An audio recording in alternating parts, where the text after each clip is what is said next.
ഇത് പ്രത്യേകിച്ച് പറയേണ്ട കാര്യമൊന്നുമില്ലല്ലോ. കാര്യം ഹിൽ പാലസ് എന്ന് പറയുന്നത് ഒരു ഹെറിറ്റേജ് പ്ലേസ് ആണ്. ഒരുപാട് ചരിത്രങ്ങളും അതുപോലെ തന്നെ ഭയങ്കര ക്യൂരിയോസിറ്റിയാണ് ഈ ഒരു പ്ലേസ്. നമ്മൾ ഒരുപാട് പ്രാവശ്യം ഇവിടെ സന്ദർശിച്ചിട്ടുണ്ടെങ്കിലും എപ്പോൾ വന്നാലും ഈ ഒരു ഹിൽ പാലസ് എന്നത് എപ്പോഴും ക്യൂരിയോസിറ്റി നിറഞ്ഞ ഒരു സ്ഥലം കൂടിയാണ്. പഴയ സിനിമ ലൊക്കേഷൻസും എല്ലാം നമുക്കിന്ന് കവർ ചെയ്യാം. അപ്പോൾ നമുക്ക് വീഡിയോയിലൊക്കെ പോകല്ലേ, ബാ.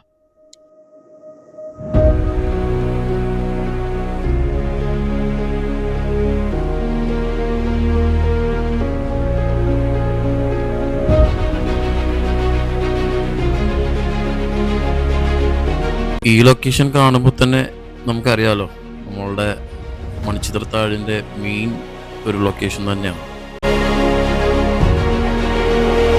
എന്നെ അത്ഭുതപ്പെടുത്തുന്നത് ഇത്രയും വർഷങ്ങൾക്ക് മുമ്പൊക്കെ ഇതെങ്ങനെ ഇവർ പണിതു എന്നുള്ളതാണ്. മണിച്ചിത്രത്താഴിലെ കോടമറന്നു വയ്ക്കുന്ന പ്രതിമ ഇപ്പോഴും ഇവിടെ കാണാം നമുക്ക്. അപ്പോൾ ഹിൽ പാലസ് എന്ന് പറയുന്നത് കൊച്ചിയുടെ ഒരു രാജകീയ ലോകമാണ്. കേരളത്തിലെ ഏറ്റവും വലിയ പുരാവസ്തു മ്യൂസിയം എന്ന വിശേഷണവും ഈ സ്ഥലത്തുണ്ട്. കേരളത്തിലെ ആദ്യത്തെ എലിവേറ്റർ എക്സ്പ്രസ് ലിഫ്റ്റ് കമ്പനി 1914 നിർമ്മിച്ചതാണ് ഇവിടെ. ഈ കാണുന്നതൊക്കെ രാജകീയ കസേരകളാണ്.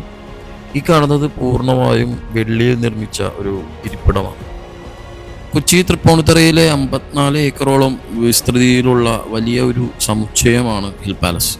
പച്ചപ്പും ശാന്തതയും രാജഭംഗിയും ഒന്നിച്ചു ചേരുന്ന ഒരു സ്ഥലം. ഫസ്റ്റ് ടൈമാണ് ഇവിടെയൊക്കെ വരുന്നതെങ്കിൽ നമുക്കപ്പോൾ തോന്നും ഇതൊരു സിനിമ സെറ്റ് അല്ലേ എന്നൊക്കെ. ഹിൽ പാലസ് നിർമ്മിച്ചത് ഏകദേശം 1865 കൊച്ചി രാജാക്കന്മാരുടെ ഔദ്യോഗിക വസതിയായിരുന്നു ഇത്. അക്കാലത്ത് 49-ലധികം കെട്ടിടങ്ങൾ ഇവിടെ ഉണ്ടായിരുന്നു എന്നാണ് പറയപ്പെടുന്നത്. ഇന്നും പല കെട്ടിടങ്ങളും അതേ ശൈലിയിൽ തന്നെ നിലനിൽക്കുന്നു ഇവിടെ.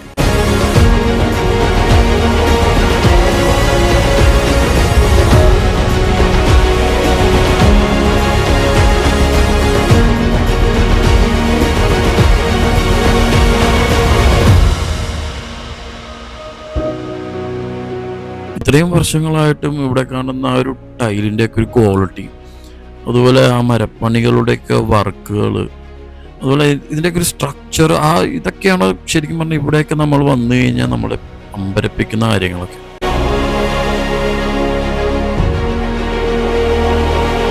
ഇതൊക്കെ പഴയ സ്വർണ്ണാഭരണങ്ങൾ ഇട്ട് വയ്ക്കുന്ന ആഭരണ പെട്ടികളാണ്.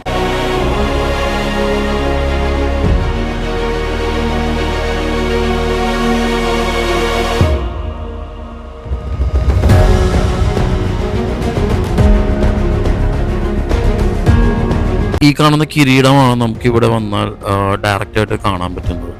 ഒരുപാട് സെക്യൂരിറ്റി റീസൺസുകൾ ഉള്ളതുകൊണ്ട് അവർ നമ്മളുടെ ഫോണിലോ അല്ലെങ്കിൽ വീഡിയോ എടുക്കാനൊന്നും അവരനുവദിക്കില്ല. കൊച്ചി രാജാക്കന്മാർ സംസ്കാരത്തിലും കലകളിലും വലിയ പ്രാധാന്യം നൽകിയവരായിരുന്നു. അതുകൊണ്ടാണ് ഇവിടുത്തെ രാജകീയ വസ്തുക്കളും പൈതൃക സമ്പത്തും ഇന്നും സംരക്ഷിച്ചിരിക്കുന്നത്. ഇപ്പോൾ ഹിൽ പാലസ് എന്നത് ഇന്നൊരു പുരാവസ്തു മ്യൂസിയമാണ്.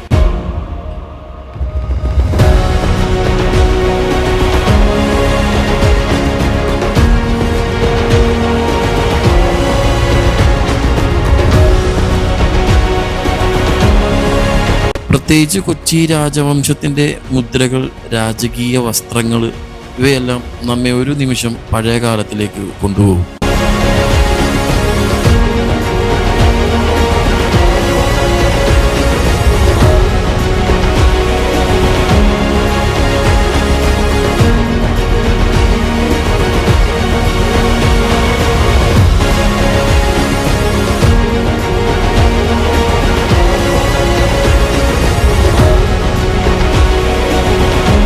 ഈ കാണുന്നത് ഒരു മ്യൂസിക്കൽ ഫൗണ്ടെയിൻ ആണെന്നാണ് എനിക്ക് തോന്നുന്നത്. കാര്യം ആ വെള്ളം പമ്പ് ചെയ്യുന്ന ഒരു നോസിലും അതുപോലെ തന്നെ വളരെ മനോഹരമായിട്ടുള്ളൊരു ഡിസൈനിലുമാണ് ഇത് പണിതിരിക്കുന്നത്.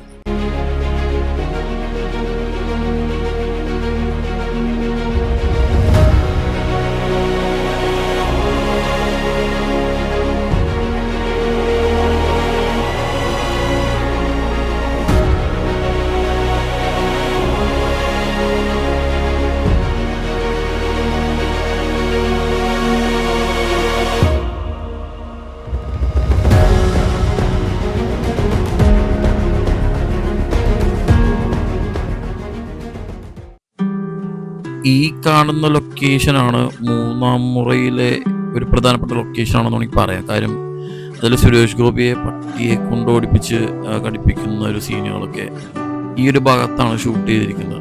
അതുപോലെ തന്നെ നമ്മളുടെ കുമ്പളങ്ങി നൈറ്റ്സിലെ വളരെ കുറച്ച് ഭാഗങ്ങളൊക്കെ ഈ ഒരു ലൊക്കേഷനിൽ ഷൂട്ട് ചെയ്തിട്ടുണ്ട്.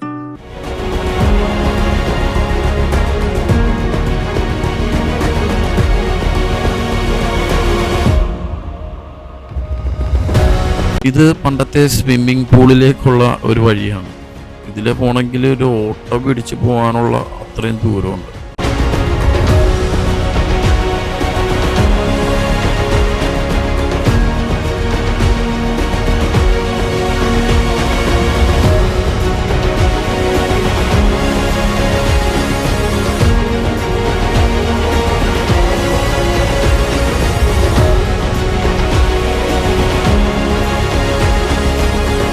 ഈ ഒരു സ്ഥലത്തൊക്കെ വരുമ്പോൾ തന്നെ എന്താ രസമല്ലേ, ഒരു പ്രത്യേക ഒരു ഫീൽ തന്നെ.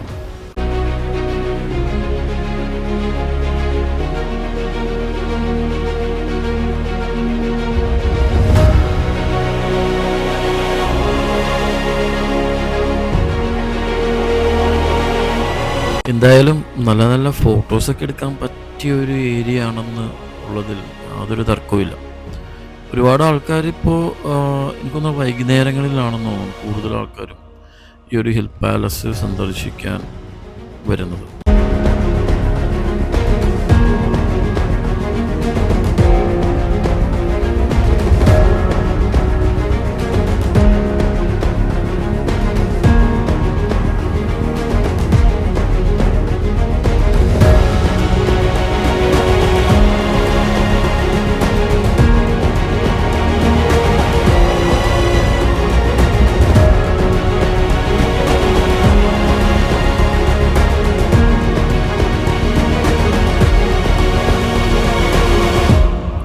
അപ്പോൾ ഈ കാണുന്നതാണ് മണിച്ചിത്രത്താഴിലെ ലാലേട്ടനും സുധീഷും ഒക്കെ വളരെ മനോഹരമായിട്ടുള്ള കോമഡി രംഗങ്ങളൊക്കെ ഷൂട്ട് ചെയ്തിട്ടുള്ള ഒരു കുളം.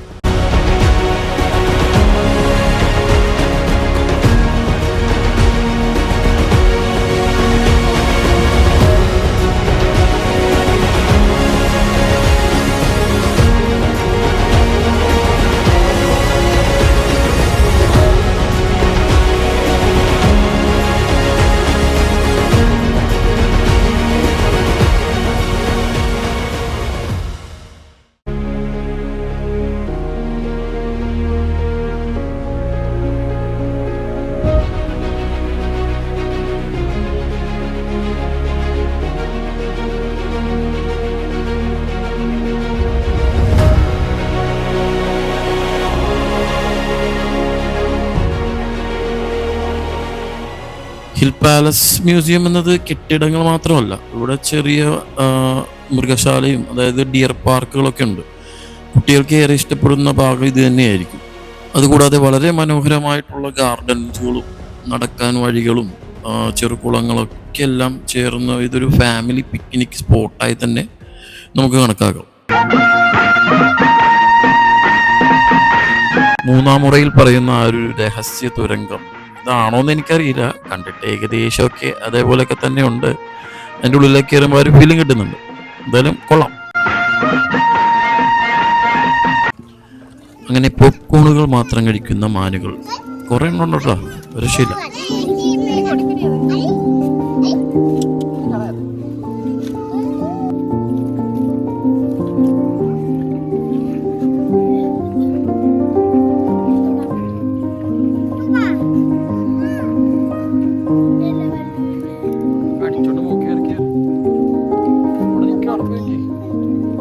പല മലയാള സിനിമകളിലും ഈ പാലസൊക്കെ കണ്ടിട്ടുണ്ടാകും.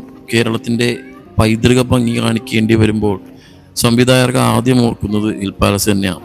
പ്രധാനമായും മൂന്നാം മുറ എന്ന മോഹൻലാലിൻ്റെ സിനിമ, അതുപോലെ തന്നെ മണിച്ചിത്രത്താഴ്, മമ്മൂട്ടിയുടെ കളിയൂഞ്ഞാല്, അങ്ങനെ ഒരുപാട് നിരവധി സിനിമകളൊക്കെ ഇവിടുത്തെ ലൊക്കേഷൻ തന്നെയാണ്.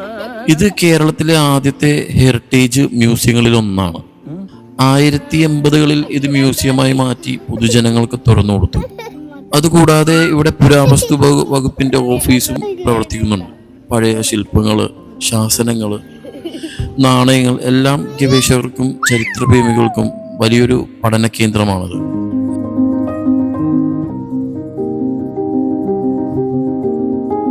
അപ്പോൾ ഈ കാണുന്നത് രാമവർമ്മ തമ്പുരാന്റെ ഒരു അന്ത്യ വിശ്രമ സ്ഥലമാണെന്നാണ് ഇവിടെ എഴുതിയിരിക്കുന്നത്. ജനന തീയതിയും അതുപോലെ തന്നെ മരണപ്പെട്ട ആ ഒരു തീയതിയും ഒക്കെ ഇവിടെ കൊത്തിവെച്ചിട്ടുണ്ട്.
രാവിലെ 9 മുതൽ വൈകിട്ട് 5 വരെയാണ് ഇവിടെ സന്ദർശന സമയം.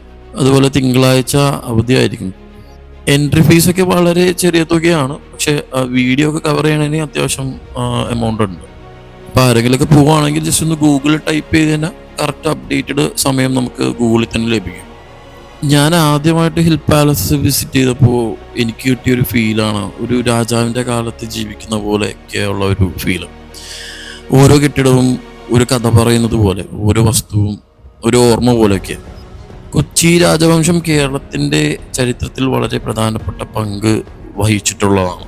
പിന്നീട് ഇന്ത്യ സ്വാതന്ത്ര്യം നേടിയപ്പോൾ ഈ കൊട്ടാരം സർക്കാർ ഏറ്റെടുത്ത് മ്യൂസിയമായി മാറ്റി.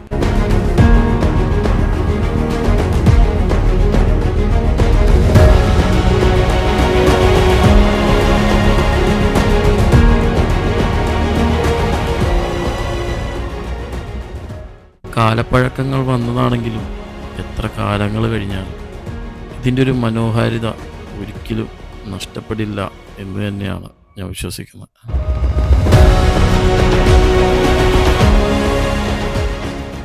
ഇതൊക്കെ കാണുമ്പോഴാണ് എൻജിനീയറിംഗ് മാർവൽ എന്താണെന്ന് നമുക്ക് മനസ്സിലാവുന്നത്.